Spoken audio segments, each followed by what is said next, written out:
शिव जी को पता चलता है कि एक पक्षी है जिसने वो कथा और सुन ली है। शिव जी के हिसाब से वो कथा किसी को नहीं सुननी थी। अब क्या करें? पक्षी आगे आगे, शिव जी पीछे पीछे, पक्षी आगे आगे, शिव जी पीछे पीछे।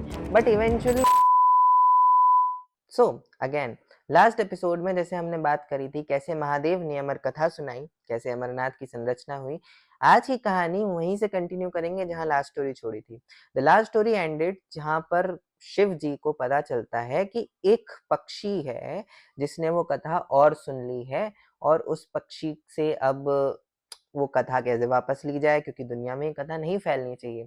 फॉर द टू पिजन्स, जो दो कबूतर थे, वो तो चलो बोल नहीं सकते। द थर्ड पक्षी जिसने वो कथा सुनी, वो पक्षी एक तोता है, जो हम बोलते हैं वो भी बोल सकता है, तो वो कथा किसी को जाकर रट्टी रटाई सुना भी सकता है।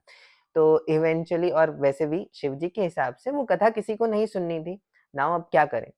तो अब वो जो तोता है वो अपनी जान बचाने के लिए भागता है। जैसे एक मूवी सीन होता है, पक्षी आगे आगे, शिव जी पीछे पीछे, पक्षी आगे आगे, शिव जी पीछे पीछे। शिव जी यहाँ जा रहे हैं तो पक्षी वहां जाने की कोशिश कर रहा है, फिर पक्षी वहां जाता है, फिर पक्षी यहाँ जाता है, फिर शिव जी पीछे पीछे पीछे पहुंचते हैं उसके पीछे। इवेंचुअली एक सोचने की बात है कि जब वो भगवान है, शिव जी से कोई बच सकता है, बट इवेंचुअली वो पक्षी बच गया। कैसे?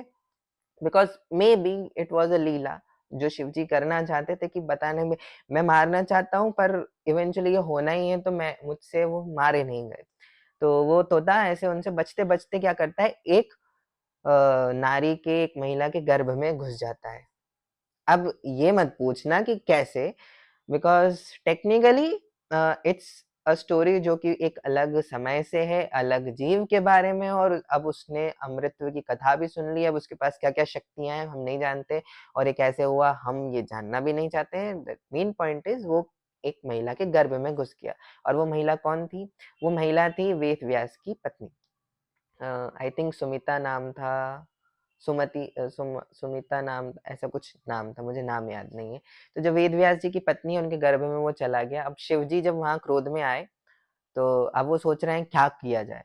तो सब उन्हें समझाते हैं कि देखिए अब कुछ किया तो नहीं जा सकता, जो आप अमर कथा सुना रहे थे वो भी उनने सुन ली है, तो अब आपके मारने से वो मरने तो नहीं वाले हैं, और इवेंचुअली अब आप कुछ करेंगे तो वो एक तरीके से गलत ही होगा। तो अब आप छोड़िए, जो होगा देखा जाएगा। तो शिव जी वहां से फिर चले जाते हैं। अब शिव जी के जाने के बाद अ, अब वो गर्भ में चला गया। अब वो गर्भ में, अब नॉर्मली गर्भ 9 महीने का होता है। यहाँ पर वो अब एक जीवन मुक्त जीव है, उसे माया के बारे में सब कुछ पता है, वो माया में फिर से पड़ना नहीं चाहता, क्योंकि अब वो मुक्त हो सकता है। अब वो जन्म लेगा तो जन्म लेने के बाद सब कुछ भूल जाएगा, ऐसा लिखा हुआ है।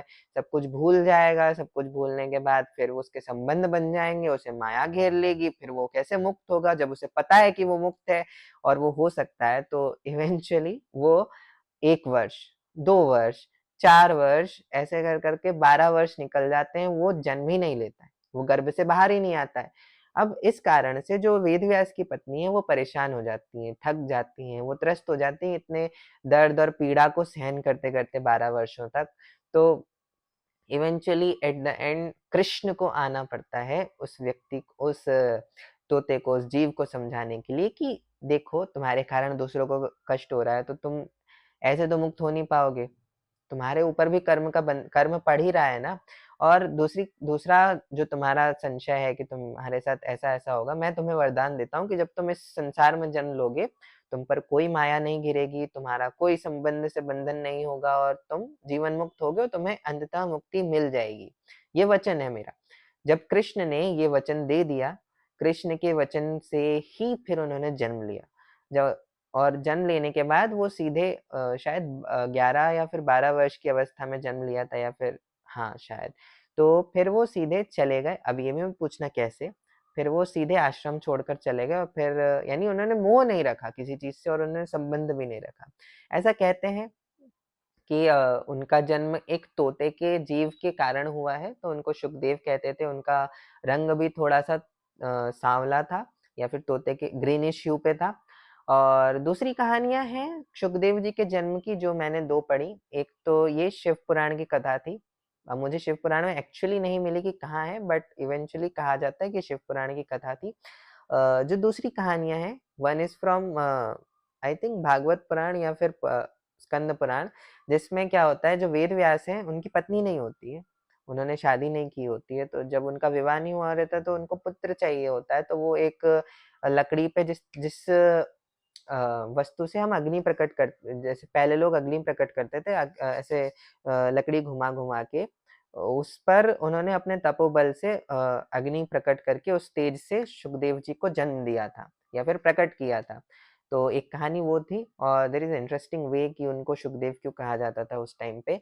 और there is another story in Devi Bhagwat Puran, let's not complicate और confuse the story, just simple कि उसमें भी वेदव्यास जी ने विवाह नहीं किया है, पर उनको पुत्र चाहिए होता है, और तभी उनके सामने से आकाश मार्ग से एक अप्सरा निकलती है, तो उनके मन में एक भावना उत्पन्न होती है, उस भावना के कारण उनके तपोबल से एक पुत्र की उत्पत्ति होती है, जिनका नाम सुखदेव था। Now the story is very interesting with Sukhdev ji, because Sukhdev ji वो इम्पोर्टेंट कैरेक्टर हैं जिन्होंने परीक्षित को जब श्राप मिला था, उस श्राप से जब उनको अपने अपनी मुक्ति की चिंता हुई, अपने मरने के बाद उनके जीवन आफ्टर लाइफ की चिंता हुई, तो उन्होंने उनसे कथा सुनी थी 7 दिन में श्रीमद् भागवत पुराण की सुखदेव जी से, और इवेंचुअली उसके बाद उनको मुक्ति प्राप्त हो गई थी, ऐसा कहते हैं। So that's how the one Mahabharat का एक इवेंट जो बहुत इंपॉर्टेंट है वो उनसे जुड़ा हुआ है।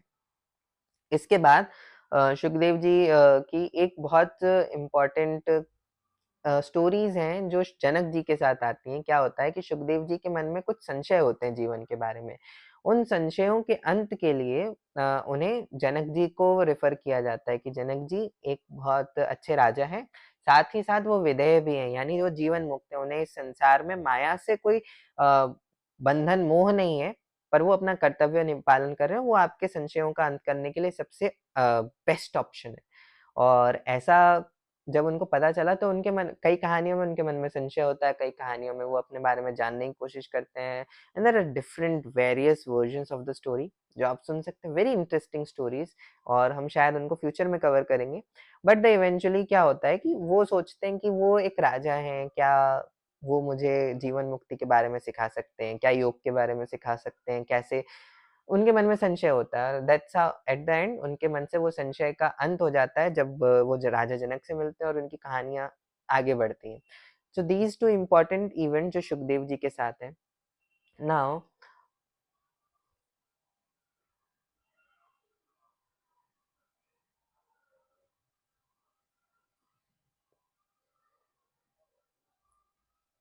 तो सुखदेव जी की लाइफ बहुत इंटरेस्टिंग रही है, बहुत सारे उनके गुरु रहे, उन्होंने नारद जी से शिक्षा ली है, शायद उन्होंने देवी सरस्वती से भी शिक्षा ली थी, और इवेंचुअली उन्होंने वेद व्यास जी से अब सारे वेदों और ग्रंथों को भी ग्रहण किया था। And that's how Sukhdev ji becomes important at the end. Amarnath की तो शिव पुराण की अमरनाथ की कहानी आती है, अमरनाथ की कहानी के बाद सुखदेव जी का जन्म आता है, Sukhdev ji becomes very important to put out the biggest Puran. तो जो परीक्षित की कहानी है उसका अगर ग्लिम्स दे दूं, तो परीक्षित जी को शाप मिला था कि उनकी 7 दिन में मृत्यु हो जाएगी for the so and so reason. तो परीक्षित को चिंता थी, तो परीक्षित जी को जो उनके कुल से जुड़े हुए सबसे बड़े ऋषि वेद व्यास जी थे, उन्होंने रेफर किया था कि आप सुखदेव जी से श्रीमद् भागवत पुराण सुनिए, जब आप इसे सुनेंगे तो you would be free from the life and the cycle.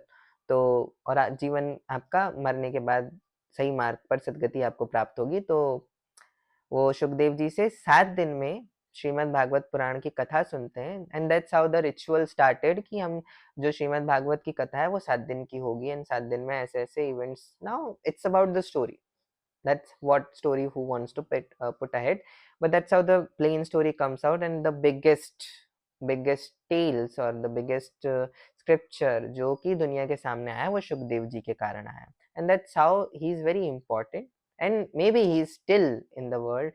उनके आगे की स्टोरीज अभी तक तो नहीं पता है। तो we will see you in the next story with the new characters and new कहानी।